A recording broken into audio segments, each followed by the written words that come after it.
नमस्कार, मेरा नाम ज्ञानेश्वर है और आप देख रहे हैं बिहार की बात लाइव क्षितिज का विशेष कार्यक्रम। और हमारे साथ बिहार की बात में चर्चा करने के लिए हैं बिहार के जाने माने political analyst doctor Sanjay Kumar ji, जो स्वयं में एक शिक्षाविद भी है।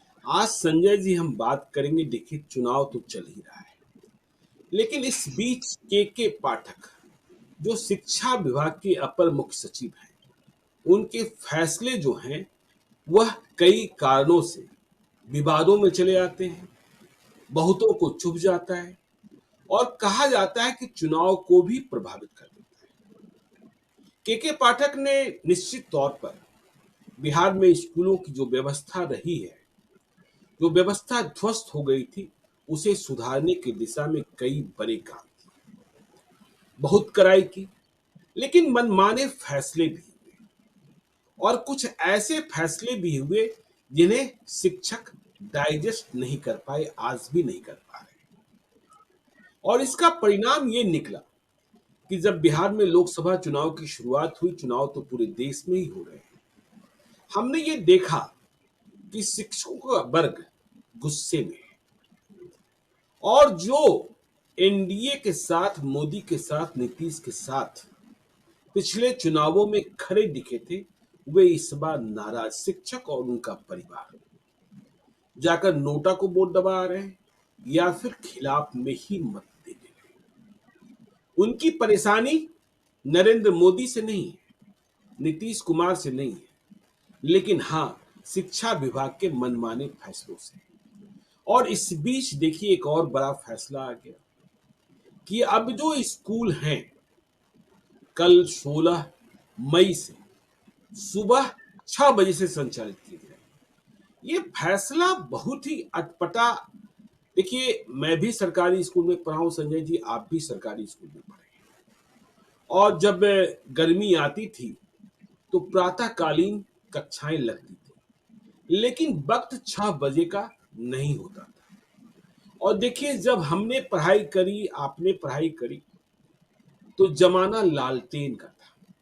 लालटेन भी हर घर में नहीं होता था। किरासन तेल के लिए ठेलों का इंतजार करना होता था, कितनी लंबी कतार लगती थी। सांझ ढलते ही घर में लोग सो जाते थे, लेकिन अब लोगों की जिंदगी बदली है।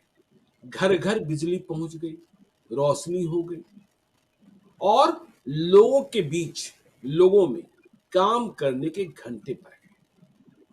पहले यह बात कही जाती थी कि लोग शाम में 6 बजे खाना खाए, 7 बजे तक सो गए और फिर सुबह में सूर्योदय के पहले जाग गए। लेकिन जब सुविधाएं बढ़ी, घरों में मनोरंजन के साधन आ गए। अब शायद ही कोई घर हो जहां मनोरंजन का कोई साधन नहीं। मुझे तो याद है 1984 में जब इंदिरा गांधी की हत्या हुई थी, तो मेरे शहर में, छोटे से शहर में, सिर्फ एक घर में कलर टीवी था। हम लोगों के घर में तो ब्लैक एंड व्हाइट में नहीं था। और इंदिरा गांधी की अंतिम यात्रा को देखने के लिए उस बड़े घर में दरी बिछाई गई थी और पूरा शहर उमड़ पड़ा था।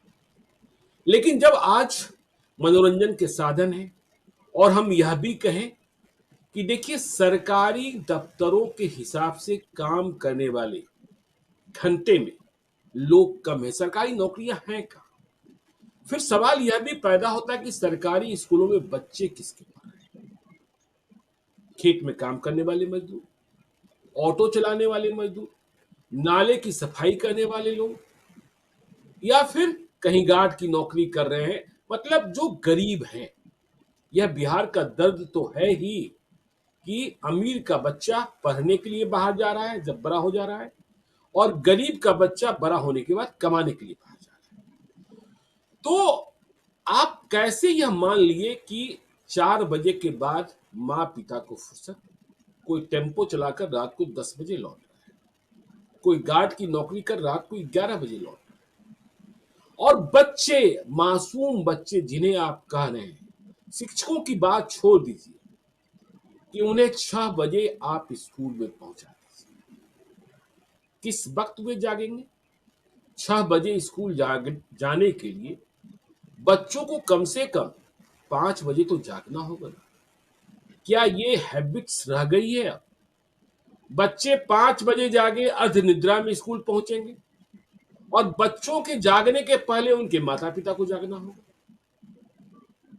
और यह भी आप नहीं कह सकते कि घर की देहरी पर ही सरकारी स्कूल, पैदल जाना है, रिक्शा से जाना है, टेम्पो से जाना है।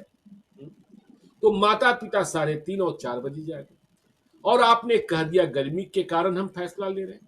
आप 12:30 बजे जब गर्मी का ताप सबसे ऊपर होगा, आप उनकी छुट्टी करेंगे। मास्टर साहब की छुट्टी 1:30 बजे और भी अधिक गर्मी। तो शिक्षकों का जो गुस्सा भरा पड़ा था, वह गुस्सा और बढ़ता दिख रहा है। और याद रखिए, बिहार में 3 चरणों का चुनाव अभी बाकी है। शिक्षकों का जब गुस्सा बढ़ता है तो शिक्षक और शिक्षक का परिवार ही नहीं, क्योंकि मास्टर साहब ठीक है, उनकी इज्जत थोड़ी कम हुई है, लेकिन इज्जत मिटी नहीं है। वे समाज में फिर कौन सा संदेशा देते? तो यह तो देखिए, बिहार में एनडीए का जो वोट बैंक है या एनडीए की जो ताकत है, वह कमजोर, और लड़ाई तो ऊपर से है। जो नए शिक्षक बहाल हुए हैं, वहां लड़ाई है कि तेजस्वी यादव कह रहे हैं नौकरी हमने दी, नीतीश कुमार कह रहे हैं नौकरी हमने दी। नीतीश कुमार बीमार हो गए, तेजस्वी यादव L4 में पेन है, इसके बाद भी चुनावी दौरा कर रहे हैं। तो यह सुबह 6 बजे, कितना समझते हैं शिक्षकों का गुस्सा कितना जायज है और यह चुनाव को प्रभावित करते कैसे दिख रहा है? संजय जी। नहीं, एक और महत्वपूर्ण बात जो आपने इसमें नहीं जोड़ी, उसमें एक बात और कही गई है कि अधिकारी जो होंगे शिक्षा विभाग के, वो 6 बजे के पहले स्कूल पहुंच जाए। और अगर वो शिक्षक और अधिकारी दोनों मिलकर के 90% बच्चों की उपस्थिति अगर स्कूल में दर्ज नहीं करवाएंगे तो उन पर कार्रवाई हो। ये शिक्षक और अधिकारी क्या इनके बस में है कि वो बच्चे 6 बजे स्कूल पहुंच जाए? बच्चों को खींच कर लाएंगे कहा, बच्चों को खींच कर लाएंगे क्या घरों को? वही तो मैं कह रहा हूं कि बच्चों को आप कैसे ले आएंगे भाई? आपने बड़ी बात, अच्छी बात कही कि कभी कभी अव्यवहारिक फैसलों की वजह से आपका उद्देश्य पवित्र है, आपके भाव पवित्र हैं, लेकिन अगर फैसले व्यवहारिक नहीं होंगे तो इस पर तो सवाल उठेंगे ना। और सवाल उठना लाजमी भी है। जो बच्चों का बायोलॉजिकल साइकिल हो गया, अब किस घर के बच्चे जो हैं वो 10 बजे के पहले सो जाते हैं, 8 घंटे की नींद उनको चाहिए।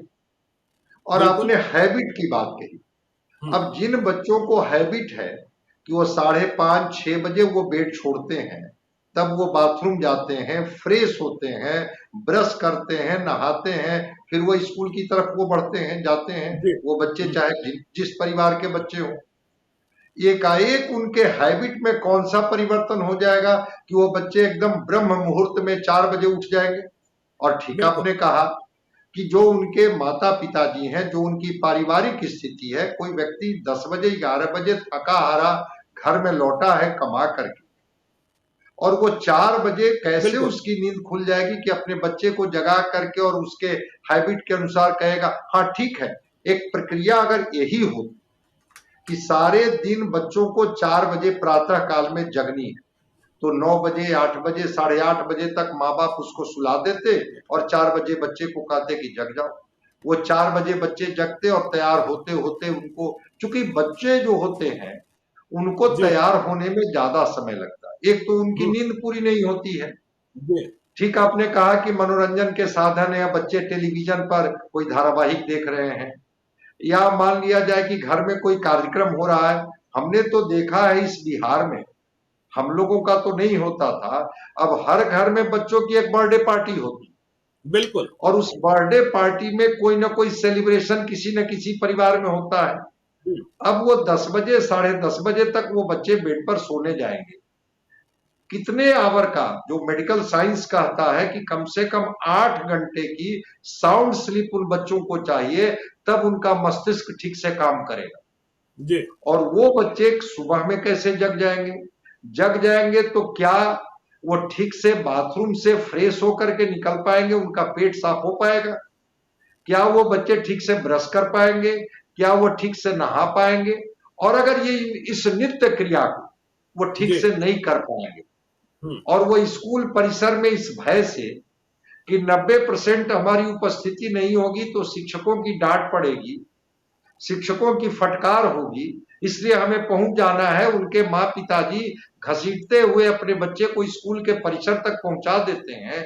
क्या बिल्कुल। इससे ये बच्चे जो हैं वो सीख लेंगे? क्या उनका हम्म। लर्निंग जो टेम्परामेंट है उसमें क्या क्वालिटेटिव चेंज आ जाएगा? क्या उसकी क्वालिटी में कोई गुणात्मक परिवर्तन आ जाएगा? मुझे नहीं लगता है। मुझे जो लगता है कि ठीक बात है कि हम लोग भी स्कूल में पढ़ते थे, मॉर्निंग क्लासेज होते थे, लेकिन मॉर्निंग क्लासेज का एक टाइमिंग होता था। जो 45 मिनट के पीरियड्स होते थे, जैसे ही गर्मियां आती थी वो पीरियड को घटा के 40 मिनट कर दिया जाता जी। था, फिर जी। उसको 35 मिनट कर दिया जाता था और हम लोगों को पहले छुट्टी कर दी जाती थी। लेकिन सुबह में जाने के पहले हम लोग घर से तैयार होकर के जाते थे। एक आध सप्ताह तो थोड़ा हैबिचुअल होने में देर होती थी, एक आध सप्ताह के बाद हम लोग फिर जगने लगते थे। लेकिन 6 बजे की बात तो हमें याद नहीं है कि 6 जी। बजे एकदम स्कूल परिसर में हमें पहुंच जानी है।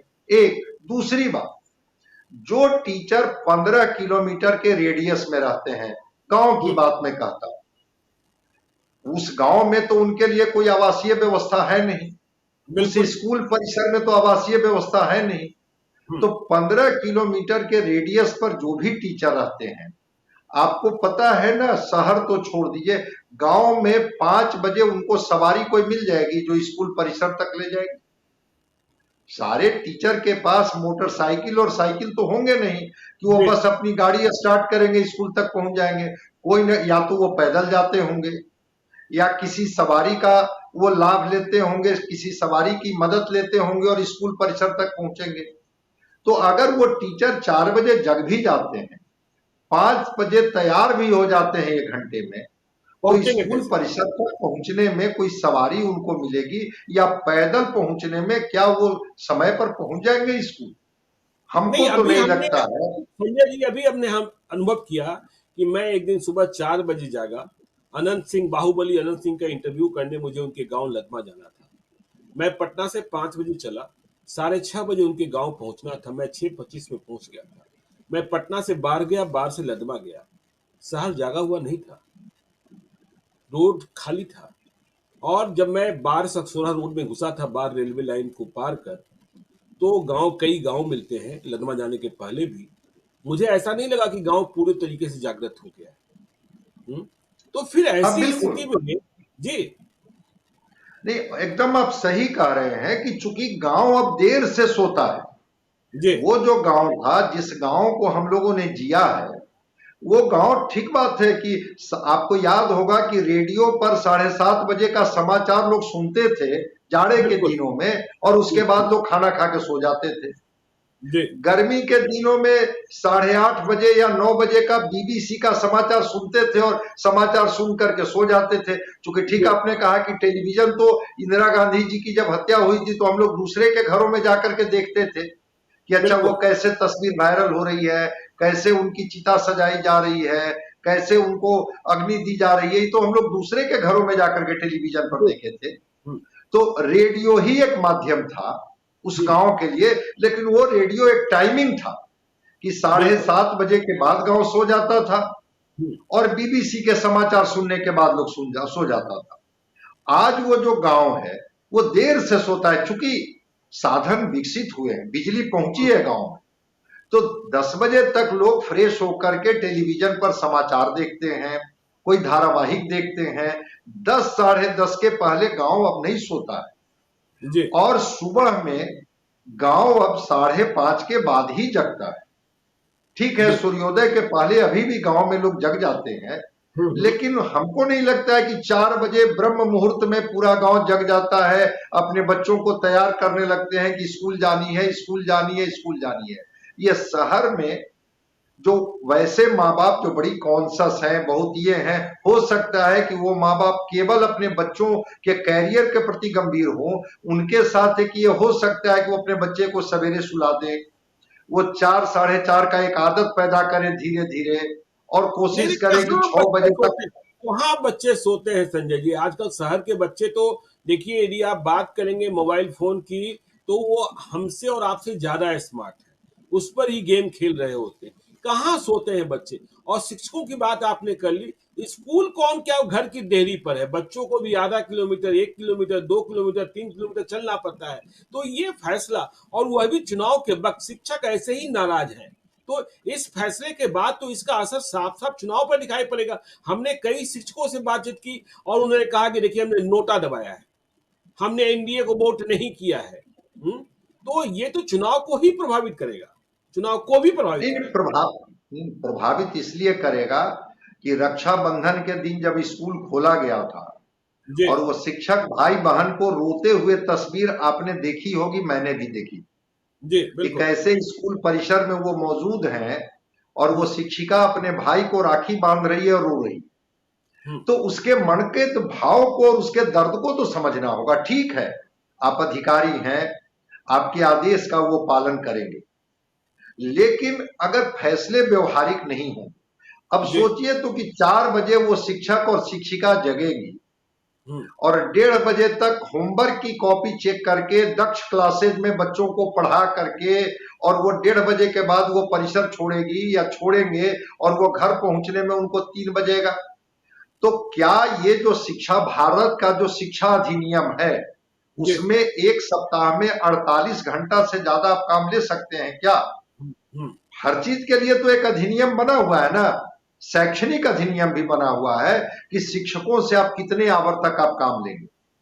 तो सुबह में 4 बजे से उनकी तैयारी शुरू हो जाएगी और 3-4 बजेगा उनको घर लौटने में, मतलब मोटा मोटी मान करके चलिए कि 11-12 घंटे घंटे की अवधि तो उनकी हो जाएगी। अरे जब और डेढ़ उन्हें बजे गर्मी तक नहीं, और उन्हें गर्मी नहीं लगेगी क्या? बच्चों को 12:30 बजे बिल्कुल जब पराकाष्ठा पर बिल्कुल सूरज होंगे, और 1:30 बजे जब बिल्कुल भीषण गर्मी का कहर बरप रहा होगा, शिक्षक छोड़े जाएंगे। वही तो, ये व्यवहारिक पक्ष है कि वो शिक्षक जो बने हुए हैं वो भी तो जी हाड़ मांस के बने हुए हैं, बिल्कुल। उन्हें भी तो लू लगेगी। हम्म, और वो शिक्षक साधन संपन्न शिक्षक हैं क्या? कोई पैदल घर लौटते होंगे, कोई सवारी का सहारा लेकर के लौटते होंगे। शिक्षकों के लिए कोई भोजन की व्यवस्था है क्या? वो तो अपना खाना पीना लेकर के स्कूल परिसर में जाएंगे और फिर जब वो लौटेंगे तब घर जाकर के खाना खाएंगे। कितने मानसिक तौर पर स्वस्थ होकर के और शारीरिक तौर पर स्वस्थ होकर के वो बच्चों को पढ़ा पाएंगे? हाँ ठीक है, मैं कहता हूं कि बच्चों की पढ़ाई से किसी भी तरह का समझौता नहीं होनी चाहिए। जी वो गांव गरीब खेत खलिहान के बच्चे जो कहीं ना कहीं से महसूस कर रहे थे कि सरकार हमारे प्रति गंभीर नहीं है, बिल्कुल आप गंभीरता दिखाइए, जी लेकिन जो व्यवहारिक पक्ष है इस बात को भी तो समझना चाहिए। आप आदेश जारी कर दिए, आपके आदेश का डर से लोग पालन भी करेंगे, लेकिन क्या कोई शिक्षक को दबाव दे करके कोई पढ़वा सकता है क्या? नहीं ना, बच्चे को फिजिकल आप प्रेजेंस जबरिया, उनका हो सकता है। बच्चे को जो आपने 90% की शर्त लगा दी, बच्चे को जबरिया खींच कर लाएंगे क्या घर से कि वही नहीं? तो हाँ हाँ।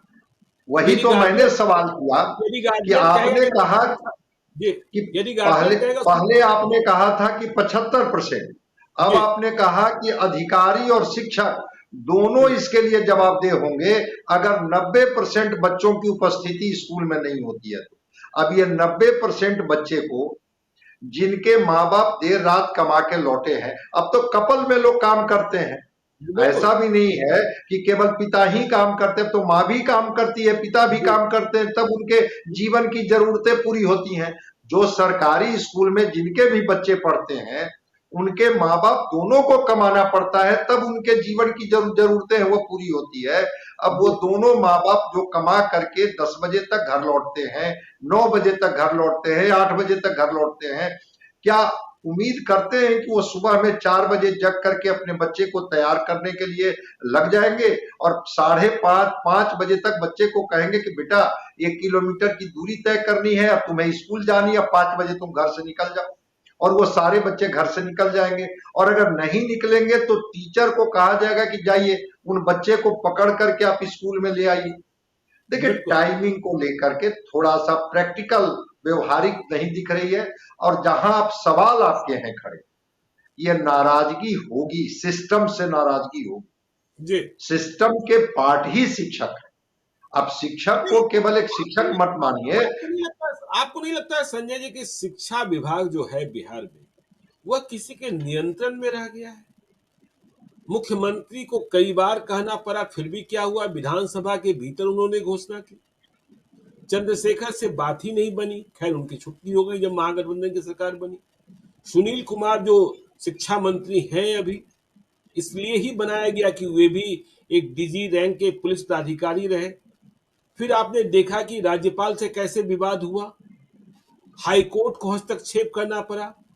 यह कहा गया कि मीटिंग न शिक्षा विभाग में होगी, मीटिंग न राजभवन में होगा, मीटिंग पटना के मौर्या होटल में होगा। पैसा तो सरकारी खर्च हुआ और उस बैठक में भी वे नहीं पहुंचे जिन्हें पहुंचना था। हाँ? तो ऐसी स्थिति। आपको जानकर के आश्चर्य होगा जी कि कुछ लोगों ने, कॉलेज के कर्मियों ने मेरे पास कुछ तस्वीर भेजी है बीमार शिक्षकों का जो रिटायर हो गए हैं, और बीमार वहां पर शिक्षकेतर कर्मियों का जो बीमार हो गए हैं, जिनके पेंशन की राशि भी रोक दी गई। जो राज्यपाल और शिक्षा विभाग में जो तनाव चल रहा है उसमें उनके पेंशन तक की रोक लगा दी गई है। वेतन तो रुका ही हुआ, अकाउंट ही फ्रीज कर दिए गए थे। ये तो हाईकोर्ट ने जब दखल किया कि अब सोचिए, मैं इसीलिए कह रहा हूं कि शिक्षा विभाग किसी के नियंत्रण में रह भी गया है क्या, और क्यों नहीं समझ में बन रहा है?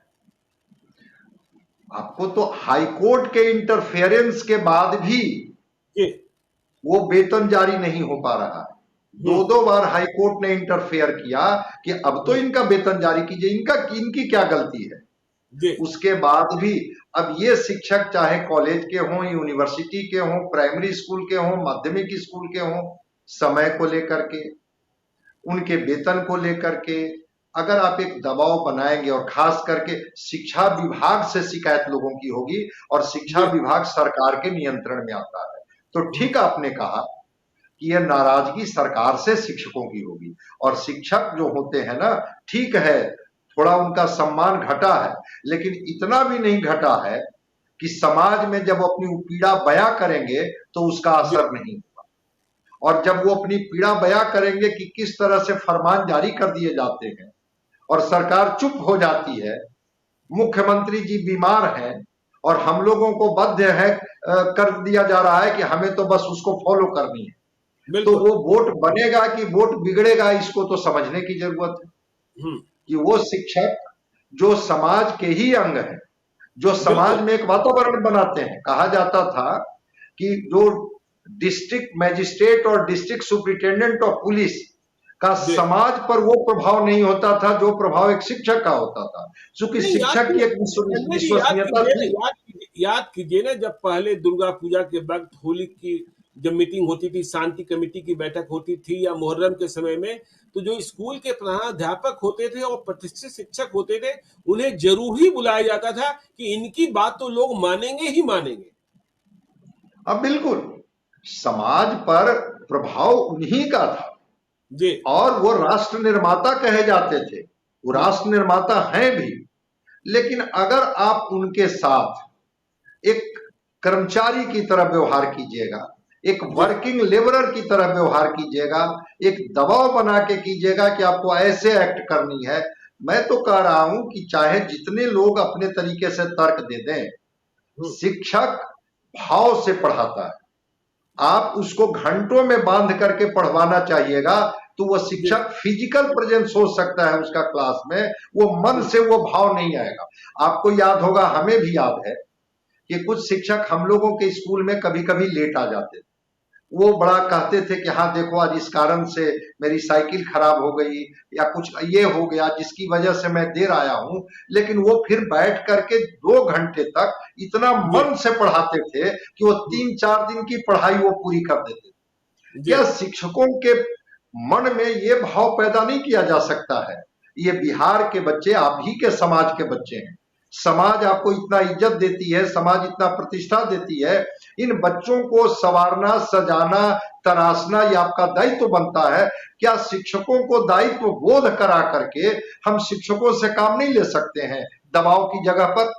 कि आप पर कार्रवाई होगी कि अगर 90% उपस्थिति 6 बजे सुबह में बच्चों की अगर नहीं हुई तो आप पर कार्रवाई होगी। कर दीजिए कार्रवाई उन पर, कार्रवाई कर करके आप उनको सस्पेंड कर दीजिए, कार्रवाई करके उनका वेतन रोक दीजिए। लेकिन ठीक है, आपने कहा कि जबरिया खींच के लाएंगे उन 6 बजे बच्चों को। अगर वो बच्चे सुबह में नहीं जग पाए तो कौन माँ बाप होंगे जो जिनका बच्चा सुबह में रोते रहेगा, सुबह में वो तैयार नहीं होगा, और वो माँ बाप कहेंगे कि बेटा तुमको तो स्कूल जाना ही जाना है चूंकि ये आदेश है, और उसकी वजह से वो न वो बच्चा बाथरूम ठीक से फ्रेश हो पाएगा, न वो नहा पाएगा, न ठीक से वो ब्रश कर पाएगा, न सुबह का वो ब्रेकफास्ट ले पाएगा, और दौड़ते भागते हुए स्कूल जाएगा, इसलिए कि 6 बजे की टाइमिंग पकड़नी है। ये अधिकारी जांच में आ जाएंगे और शिक्षक की डांट और शिक्षक की फटकार पड़ेगी चूंकि उनके ऊपर कार्रवाई होने वाली है। तो थोड़ा समय सारणी को लेकर के तो एक सवाल है कि देर से जगने वाला गांव, देर से सोने वाला गांव को आप बदलते परिदृश्य में थोड़ा समय का भी ध्यान रखना होगा। ठीक है, जब मौसम अनुकूल होगा आप समय का परिवर्तन कर दीजिए ना। दक्ष क्लासेज अगर आपने चलाया तो हम और आप दोनों ने उसकी सराहना की कि हाँ, कमजोर बच्चों के लिए शिक्षकों को कहा गया कि ये बच्चे भी तो आप ही के हैं, अगर ये बच्चे किसी कारण से कमजोर हो गए, पिछड़ गए, तो इनके लिए अलग से स्पेशल क्लासेज चला दीजिए और इन बच्चों को भी उन बच्चों की तरह ही ट्रेंड करके उसकी धारा में ले आइए। हम लोग कहाँ इसके ये नहीं है। लेकिन 6 बजे सुबह 90% बच्चों की उपस्थिति, 15 किलोमीटर के रेडियस में रहने वाले सारे शिक्षक, आपके पास साधन हो साधन नहीं हो, आपको परिसर में पहुंच जानी है, शायद मुझे बहुत व्यवहारिक तो नहीं लग रहा है। सरकार को इस पर विचार करनी चाहिए। इसका पॉलिटिकल इंपैक्ट देखिए संजय जी, पहले दूसरे तीसरे चरण के चुनाव तो चौथे चरण के चुनाव संपन्न हो चुके हैं। हमने कई शिक्षकों से, कुछ तो मेरे परिवार में भी हैं, रिश्तेदार भी हैं, मैं ऐसे कई लोगों को जानता हूं करीबियों में जो शिक्षक हैं, वे नरेंद्र मोदी के इतने बड़े भक्त, उनकी कोई बुराई सुनना ही नहीं चाहते थे। भले काम की गिनती न बताएं कि काम मोदी ने क्या क्या किया, लेकिन उनके लिए मोदी भगवान थे। लेकिन इस बार उन्होंने कहा कि हमने तो वोट नोटा का दबा दिया। ऐसे भी कई लोग मिले, मैंने पूछा आप पर वोटा नोटा, ये नोटा कैसे हो गया? तो उन्होंने कहा कि जब अपने पर गुजरती है। हमने कहा आप पर क्या गुजर गया? क्या मोदी ने आपका बिगाड़ दिया? क्या नीतीश ने बिगाड़ दिया? तो फिर कहानी तो दूसरी सामने आ गई। तो ये तो बिल्कुल नुकसान होता दिखाई पड़ रहा है। नहीं, बिल्कुल स्वाभाविक है। अगर कोई शिक्षक बन गए तो आप उनको प्रजातांत्रिक अधिकार से, या जो लोकतंत्र में जो उनको अधिकार मिले हुए हैं, जो कॉन्स्टिट्यूशनल राइट्स हैं, उनके जो फंडामेंटल राइट्स हैं, उनसे वो क्या वंचित हो गए? क्या उनसे तो वो वंचित नहीं हो गए। तो एक गुस्सा का इजहार करने का तो मौका उनको मिलेगा जब उनको वोट देने की बारी आएगी। और बिहार में तो एनडीए की सरकार है, तो अधिकारी को जो सरकार निर्देशित करेगी वही तो अधिकारी मानेंगे ना। अधिकारी तो एग्जीक्यूटिव बॉडी है। लेकिन कहां हो रहा है? नीतीश कुमार भी लाचार दिखने लगते हैं भाई, तो इसी लाचारी का तो गुस्सा उनको झेलना पड़ेगा चुनाव में। आपने कहा ना, मैंने भी शिक्षकों से बात की है और उनके जो अंदर की नाराजगी थी, वो नाराजगी कही कि मुझे तो नाराजगी सरकार से है।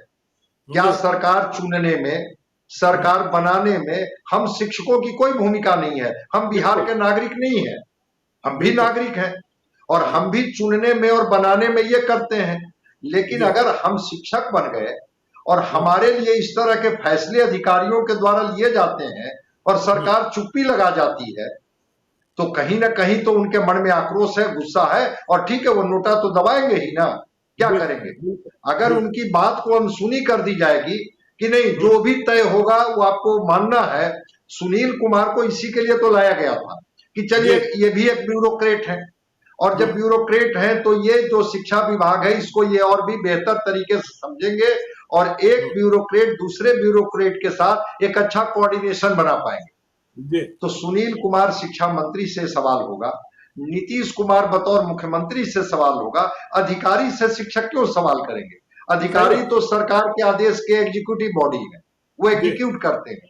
लेकिन सरकार की चुप्पी इस बात को तो कहीं ना कहीं दर्शाता ही है कि बिना सरकार के सहमति से इस तरह के आदेश जारी नहीं होते हैं, या अगर इस तरह के आदेश जारी होते हैं तो फिर सरकार चुप क्यों हो जाती है? तो स्वाभाविक है कि जो आप कह रहे हैं कि अभी तो लोकतंत्र का पर्व चल रहा है, अभी 3 चरण का चुनाव तो बाकी ही है ना। सही बात है। उस 3 चरण के चुनाव में भी हर जगह जितने भी, अभी तो आधा ही चुनाव बिहार में नहीं हुआ है, 19 लोकसभा का ही हुआ है, 21 अभी बाकी है। 21 लोकसभा के शिक्षक अगर गुस्से में नोटा दबा दिए, या 21 लोकसभा के शिक्षक गुस्से में कुछ और कर बैठे, तो इसका खामियाजा अधिकारी को नहीं, सरकार को भुगतनी पड़ेगी।